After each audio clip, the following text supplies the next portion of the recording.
Good morning students, कैसे हैं आप सब। Class 10th, today is your third videos of chapter first. That is my WhatsApp number. You can call me if you have any problem and your any query and subscribe channel Rahul Gupta let's learn chemistry to all classes. यदि students आपको videos अच्छी लग रही हैं तो आप channel को जरूर सब्सक्राइब करें ताकि आपको वीडियोज का नोटिफिकेशन टाइम पर मिलता रहे और बेल आइकन जरूर प्रेस करें। चलिए हम बात करते हैं third type of displacement reaction type हम स्टडी कर रहे थे। So dear students, displacement reaction क्या होती है पहले एग्जांपल से समझते हैं। फिगर में आपको दिख रहा होगा कि सॉल्यूशन रखा है नीले कलर का, उसके बराबर में जिंक की रॉड रखी। तो जब कॉपर सल्फेट जिसका कलर ब्लू कलर होता है उसमें जिंक व्हाइट सिल्वरी को मिक्स करते हैं यानी डिप करते हैं, तो डिप करने पर क्या होता है, जिंक सॉल्यूशन के पास चला जाता है और कॉपर वहां से अलग होने लगता है, तो कन्वर्ट हो जाता है जिंक सल्फेट और कॉपर में। और जिंक सल्फेट का कैसा कलर होता है, कलरलेस कलर होता है। So by the definition those reaction in which one element take the place of another element in a compound are known as displacement reaction. Student, displacement का मतलब क्या है कि जब कोई भी एलिमेंट एक दूसरे से डिस्प्लेस हो रहा हो। और डिस्प्लेस कब होगा, जब उसकी पावर ज्यादा होगी, जब वो ज्यादा एक्टिव होगा। जब यदि वो ज्यादा एक्टिव होता है तो क्या होगा, एक्टिव होने पर वो उससे डिस्प्लेस कर देगा। ऐसी एक एग्जांपल और देख लीजिए, example number 3। When a piece of iron metal या फिर आप कह सकते हैं iron nail is placed in a copper sulphate solution, then iron sulphate solution formed and copper metal are formed. Copper sulphate का कलर होता है ब्लू। जब उसमें आयरन मिक्स करेंगे, आयरन नेल डिप करेंगे तो आयरन का कलर होता है ग्रे। और आयरन धीरे धीरे का क्या करेगा, कॉपर को डिस्प्लेस करेगा और आयरन सल्फेट को फॉर्म कर देगा। That is colour is green. उसका कलर कैसा होता है, ग्रीन कलर होता है। और कॉपर जो होगा वो रेड ब्राउन कलर में कन्वर्ट होकर अलग हो जाएगा। आप इसे फिगर में इस तरीके से देख सकते हैं, आगे देखिए ध्यान से। That is the figure of this practical. There is 2 test tube and 1 test tube contain copper sulfate solution and the iron nail dipped in the solution. What happening? That is, after some time the color solution will be greenish and the color of iron nail will be red brown. Understand all of you? उसके बाद ये example आपको दे रखे हैं, total 11 example है। इन examples को आप बहुत अच्छे से पढ़िए। बस सीधा सा फंडा है, जो ज्यादा रिएक्टिव होगी वो दूसरे वाले को हटा देगी उसकी जगह पर और खुद जाकर बैठ जाएगी उसकी जगह पर। ठीक है, चलिए नेक्स्ट टाइप की बात करते हैं, डबल डिस्प्लेसमेंट रिएक्शन।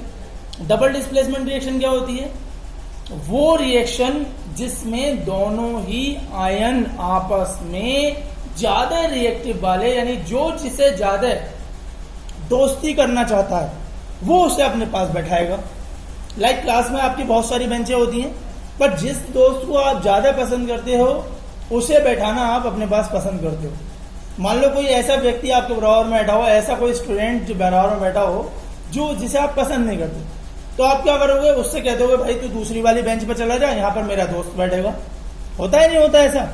तो एग्जाम्पल में देखिए, जब सिल्वर नाइट्रेट की सोडियम क्लोराइड से रिएक्शन करते हैं तो नाइट्रेट जो होता है वो सोडियम के साथ ज्यादा कंफर्टेबल फील करता है और क्लोरीन जो है वो सिल्वर के साथ, क्योंकि क्लोरीन ज्यादा रिएक्टिव है और सिल्वर डम रिएक्टिव है, तो फॉर्म्ड हो जाता है आपका सिल्वर क्लोराइड और सोडियम नाइट्रेट।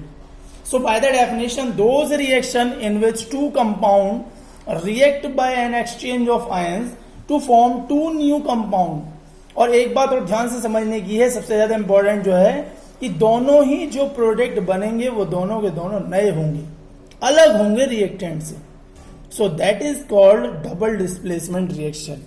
इसका प्रैक्टिकल देख लीजिए। यहां पर देखिए, इस फिगर में देखिए, यहां पर सिल्वर नाइट्रेट हमने टेस्ट ट्यूब में लिया है, सोडियम क्लोराइड जैसे ही मिक्स करेंगे तो कन्वर्ट हो जाएगा सोडियम नाइट्रेट में और सिल्वर क्लोराइड में।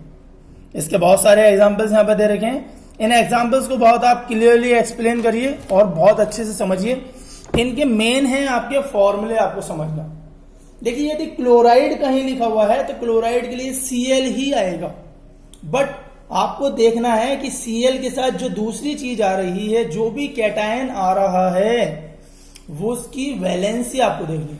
लाइक क्लोरीन हाइड्रोजन के साथ आ रहा है तो वो केवल एक मॉलिक्यूल लिया जाएगा, यदि वो मैग्नीशियम के साथ आ रहा है तो मैग्नीशियम की 2 वैलेंसी होती है, तो क्लोरीन के 2 एलिमेंट 2 एटम आएंगे।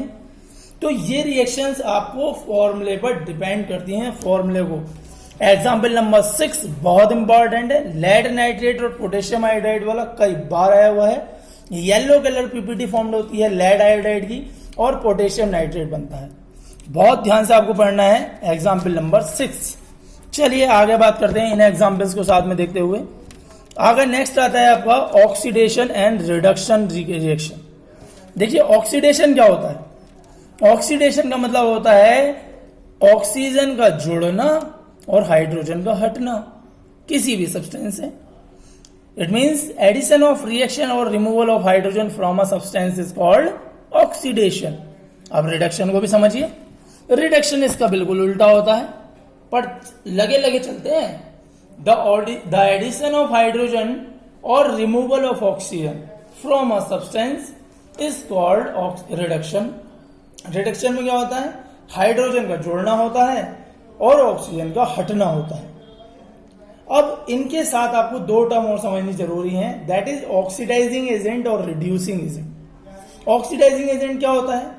जो सब्सटेंस ऑक्सीडेशन करने के लिए ऑक्सीजन देता है और हाइड्रोजन को हटाता है, वो कहलाता है ऑक्सीडाइजिंग एजेंट। और रिड्यूसिंग एजेंट वो होता है जो हाइड्रोजन देगा रिडक्शन करने के लिए और ऑक्सीजन को हटाएगा। So that is called reducing agent.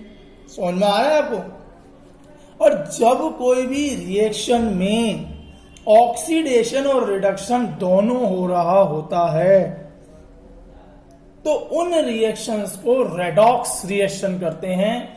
Reduction से रेड और ऑक्सीडेशन से ऑक्स बन गया रेडॉक्स। Understand students? एग्जाम्पल की हेल्प से समझते हैं। एग्जाम्पल नंबर 1, कॉपर ऑक्साइड को जब हम हाइड्रोजन के साथ हीट करते हैं तो वो कन्वर्ट हो जाता है कॉपर मेटल और वाटर में। तो देखिए नीचे देखिए, कॉपर ऑक्साइड क्या कर रहा है? अपना ऑक्सीजन दे रहा है, कन्वर्ट हो रहा है कॉपर में। इट मींस ऑक्सीजन रिमूव हो रही है, और जब भी ऑक्सीजन रिमूव हो रही होगी जहां से, उसे कहेंगे हम रिडक्शन। फिर हाइड्रोजन की बात करें तो हाइड्रोजन क्या कर रहा है? उस ऑक्सीजन को जोड़ ले रहा है अपने साथ, तो एडिशन ऑफ ऑक्सीजन। तो क्या हो गया? ऑक्सीडेशन। समझ में आ रही है आपको बात? यहां पर ऑक्सीडेशन हो रहा है। अब समझने वाली बात क्या है भाई? जो ऑक्सीजन देगा यानी कि रिमूव करेगा वो होगा ऑक्सीडाइजिंग एजेंट, क्योंकि वो ऑक्सीडेशन होने में मदद कर रहा है दूसरे कंपाउंड की। तो हाइड्रोजन क्या हो गया यहां पर? बिल्कुल सिंपल सी बात है, हाइड्रोजन क्या हो गया आपके लिए? रिड्यूसिंग एजेंट हो गया, क्योंकि वो क्या कर रहा है? ऑक्सीजन को जोड़ रहा है। एक एग्जाम्पल और देखते हैं। अब इस रिएक्शन की हेल्प से आप 4 चीजें बता सकते हैं कि सब्सटेंस ऑक्सीडाइज कौन क्या हुआ? हाइड्रोजन। रिड्यूस कौन सा हुआ? Copper oxide. ऑक्सीडाइजिंग एजेंट क्या हुआ? Copper oxide. रिड्यूसिंग एजेंट क्या हुआ? हाइड्रोजन। ठीक, इस एग्जाम्पल की मदद से आप 4 चीजें बता सकते हैं, substance oxidise, substance reduced, oxidising agent और रिड्यूसिंग एजेंट। एक एग्जाम्पल और समझते हैं, फिर उसके बाद आगे देखते हैं। देखिए बिल्कुल सिंपल सा एग्जाम्पल है, जिंक ऑक्साइड को हमने कार्बन के साथ हीट किया, कन्वर्ट हो गया जिंक में और कार्बन मोनोऑक्साइड में। अब बिल्कुल समझ लेंगे आप बहुत आसानी से, जिंक ऑक्साइड किस में कन्वर्ट हुआ? जिंक में। ऑक्सीजन उन्होंने दे दिया, ऑक्सीजन देगा तो क्या कहलाएगा? बिल्कुल सिंपल सी बात है, जब ऑक्सीजन वो दे देगा तो इसका मतलब रिड्यूस हो रहा है और कहलाएगा ऑक्सीडाइजिंग एजेंट। अब कार्बन क्या कर रहा है? कार्बन तो ऑक्सीजन जोड़ ले रहा है अपने साथ, और जब वो ऑक्सीजन जोड़ लेगा तो क्या कहलाएगा?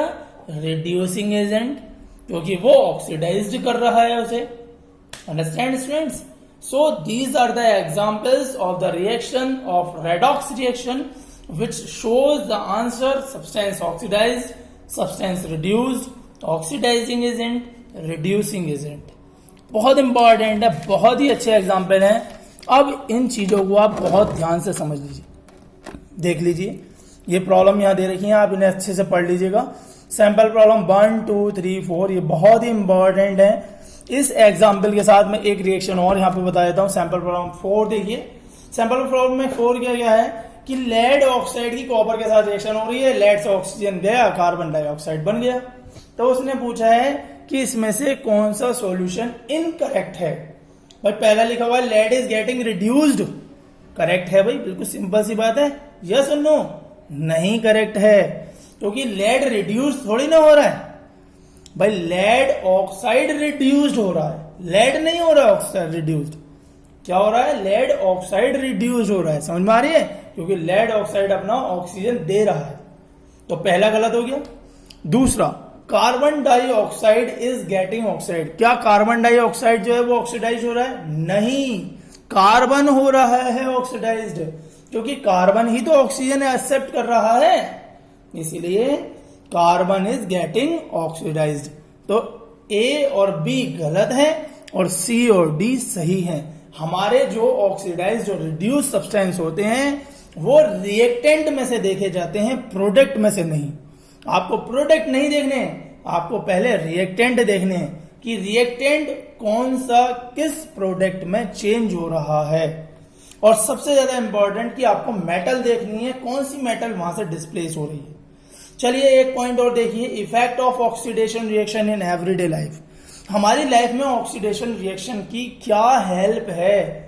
डियर स्टूडेंट्स, वैसे तो आपको पता है कि यदि हमारे एटमॉस्फेयर में ऑक्सीजन प्रेजेंट नहीं है, so we can not live in earth if there is no oxygen ability. यदि ऑक्सीजन नहीं है तो हम जी ही नहीं सकते। एक दिन भी ऑक्सीजन न मिले, एक दिन क्या एक सेकंड भी ऑक्सीजन न मिले तो हमारा दम निकलने लगेगा। समझ में आ रही है? तो इसके दो कॉमन इफेक्ट होते हैं ऑक्सीडेशन रिएक्शन के, जो हम डेली लाइफ में देखते हैं, जिनमें सबसे पहला है कोरिज्म ऑफ मेटल। आप कभी कभी सोचते नहीं है अपने दिमाग में कि मेटल की बनी हुई जो भी चीजें होती हैं वो अपने आप धीरे धीरे करके रस्टेड होने लगती हैं और फिर धीरे धीरे करके पता नहीं क्या हवा में उड़ जाती हैं, गायब हो जाती हैं। अरे गायब कहाँ हो जाती हैं वो सारी? वो गायब नहीं होती हैं डियर स्टूडेंट्स, वो उन्हें एयर, मॉइस्चर और केमिकल्स जैसे कि जो एसिड्स में प्रेजेंट होते हैं, वो वाटर जो एसिड रेन कहलाती है, उसकी वजह से वो मेटल धीरे धीरे धीरे धीरे करके खत्म होते चले जाते हैं। So corrosion is the process in which metal are eaten up gradually by the action of air, moisture और a chemical such as an acid on their surface. Corrosion क्या प्रोसेस है? कोरिज्म का मतलब है कि जो मेटल धीरे धीरे करके हवा, पानी और केमिकल या एसिड की वजह से उनका सरफेस धीरे धीरे करके खत्म होता चला जाता है। खत्म यानी खाने चले जाते हैं। और इसका एक बहुत छोटा सा एग्जाम्पल आपने सब जगह देखा है। आयरन मेटल आप खुले में छोड़ दो रखा हुआ, 4-5 दिन बाद अपने आप उस पर धीरे धीरे करके रस्टिंग लगने लगता है।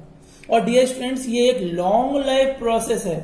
आयरन क्या करेगा? ऑक्सीजन से रिएक्शन कराएगा, वाटर से रिएक्शन करेगा और हाइड्रेटेड आयरन ऑक्साइड बना लेगा, जिसे बोलते हैं हम रस्ट। आयरन का कलर गुलाबी नहीं होता, पर धीरे धीरे कर उस पर क्या होती है? पहले ब्राउनिश कलर बन जाती है, फिर धीरे धीरे करके रेड होता चला जाता है और वो खत्म होता चला जाता है। देखे होंगे आपने बहुत सारे ब्रिज ऐसे बने हुए हैं जो रस्टेड होते चले जा रहे हैं, रस्टेड होने के बाद वो धीरे धीरे क्रैक हो जाते हैं। हो जाते नहीं हो जाते? देखिए एक एग्जांपल इस फिगर में। ठीक, चलिए। सो डियर स्टूडेंट्स, कोरिज्म क्या करता है? आयरन और दूसरे जितने भी लगभग मेटल होते हैं जो ऑक्सीजन से आसानी से रिएक्शन कर लेते हैं, जैसे कि आपके मेटल और दूसरे भी हैं जो मैग्नीशियम है या एल्यूमिनियम है या और बहुत सारे एग्जाम्पल हैं, तो उन्हें वो धीरे धीरे करके खत्म करते चले जाते हैं, उनकी लाइफ को शॉर्ट करते चले जाते हैं। और एक बात और, इसके बारे में डिस्कशन आप चैप्टर 3 में भी पढ़ेंगे कि कैसे हम इसको रोकते हैं, यानी प्रिवेंशन मेथड भी इसके आप चैप्टर 3 में पढ़ेंगे। एक बात और सबसे ज्यादा इंपॉर्टेंट कि रस्टिंग ऑफ आयरन जो होती है वो एक रेडॉक्स रिएक्शन है। रेडॉक्स का मतलब रिडक्शन भी हो रहा है उसमें और ऑक्सीडेशन। चलिए चैप्टर की लास्ट टर्म की बात करते हैं, रेंसिडिटी। रेंसिडिटी क्या होता है? डियर स्टूडेंट्स, आपने कभी सोचा है चिप्स खाते हैं, आप कुरकुरे खाते हैं, उनके अंदर हवा क्यों भरते हैं? उन्हें फुला के क्यों रखते हैं? उन्हें गुब्बारे के माफिक बना देते हैं। ऐसे क्यों होता है डियर स्टूडेंट्स? आपको यह पता है कि जितने भी आपके फूड प्रोडक्ट बनते हैं जो आपको टेस्ट देते हैं, उनमें ऑयल प्रेजेंट होता है, उनमें फैट प्रेजेंट होती है। So the condition produced by aerial oxidation of fats and oil in food marked by unpleasant smell and taste is called rancidity. जब वो फूड क्या होगा, उसमें ऑक्सीजन एंटर कर जाएगी। ऑक्सीजन एंटर होने का मतलब कि उसमें से एयर निकल जाएगी, तो वो क्या होगी, अनप्लीजेंट स्मेल करने लगेगी, खुशबू आने लगेगी उसमें ऑयल की। So the development of rancidity of food can be prevented और retarded in the following ways. उन्हें कैसे रोका जा सकता है उसको बात समझिए। Rancidity can be prevented by adding antioxidant to food containing fat and oil. Dear students, देखिए रेंसिडिटी को रोका जा सकता है जब उन फूड जिसमें ऑयल और फैट प्रेजेंट हैं उसमें एंटीऑक्सीडेंट मिक्स कर दें। एंटीऑक्सीडेंट होते हैं, दो एंटीऑक्सीडेंट आपकी बुक में दे रखे हैं, BHA ब्यूट्रिलेटेड हाइड्रोक्सी एनिसोल और BHT ब्यूट्रिलेटेड हाइड्रोक्सी टोल्यूइन। ये दो बहुत स्ट्रॉन्ग रिड्यूसिंग एजेंट होते हैं और उन्हें पैक करते समय नाइट्रोजन गैस फिल करते हैं। यानी कि आपकी चिप्सों में जो गैस फिल होती है वो कौन सी होती है, नाइट्रोजन गैस होती है। एक और देख लीजिए कि rancidity can be retarded by keeping food in a refrigerator. आपने देखा होगा आपके घरों में जो खाना बच जाता है उसे काय में रख देते हैं, आप फ्रिज में रख देते हैं। तो वो रेफ्रिजरेटर में क्यों रखते हैं, क्योंकि रेफ्रिजरेटर में टेम्परेचर डाउन होता है और उसमें ऑक्सीजन रिएक्शन नहीं कर पाता। और इसके अलावा और भी दो प्रिवेंशन मेथड हैं कि आप जो भी फूड प्रोडक्ट स्टोर कर रहे हैं उसे एयर टाइट कंटेनर में करें। आप कभी कभी घर में क्या रख देते हैं, नमकीन रख देते हैं ओपन करके, और यदि आप उसे एयर टाइट कंटेनर में ना रखें तो क्या होती है, वो सील जाती है, खराब हो जाती है, ऑयल की स्मेल आने लगती है उसके अंदर से, वो खाने लायक नहीं रहती। इसीलिए उसे एयर टाइट कंटेनर्स में रखते हैं। और लास्ट की रेसिडिटी आपकी उन स्टोरिंग फूड पर लाइट भी नहीं जानी चाहिए, यानी सनलाइट भी नहीं जानी चाहिए। Rancidity can be retarded by storing food away from light, and in the absence of light, the oxidation of fat and oil present in slowed down, and hence the development of rancidity is retarded. और इससे rancidity रुक जाती है। So dear students, यहाँ आपका chapter finish होता है। इसके कुछ क्वेश्चंस मैं आपको इम्पोर्टेंट आपको लिख के दूंगा और उन क्वेश्चंस को आपको एक्सप्लेन भी करूंगा और आपको वो क्वेश्चन करने भी हैं। आज की क्लास यहीं पे फिनिश करते हैं। यदि आपको वीडियोस अच्छी लगी हो तो चैनल जरूर सब्सक्राइब करें ताकि आपको वीडियोस का नोटिफिकेशन मिलती रहे, और इस वीडियोस को ज्यादा से ज्यादा अपने दोस्तों के साथ शेयर करो ताकि उनको भी इस चीज का हेल्प मिले और वो भी अच्छी प्रिपरेशन करते हैं, ताकि आपको भी उनकी थोड़ी बहुत हेल्प करने की मौका मिल जाए। So dear students, subscribe channel and like videos also. Good bye students.